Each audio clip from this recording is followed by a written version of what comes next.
En avril 2011, au 55 boulevard Robert Schuman à Nantes, Xavier Dupont de Ligonnès, un mari et père de famille aimant, assassine Agnès, Arthur, Anne, Benoît et Thomas, sa femme et ses 4 enfants. Après les avoir drogués au somnifère, il les abattra un à bout portant, à l'aide d'une carabine 22 long rifle, arme qu'il a héritée de son père 3 mois plus tôt.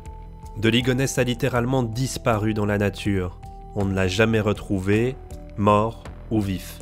Et s'il s'était inspiré d'un tueur existant?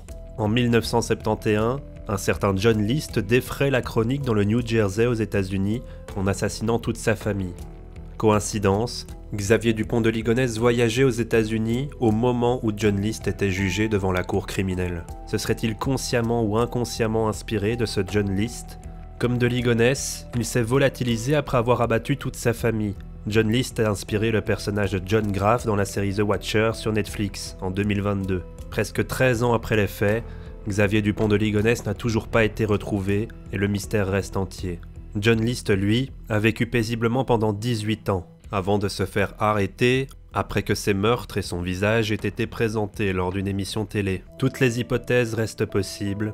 Dans son nouveau livre « Comment j'ai retrouvé Xavier Dupont de Ligonnès », tout en remettant en perspective l'entièreté de l'enquête et ses éléments, Romain Puertolas livre une fiction sur ce qui aurait pu se passer après la tuerie.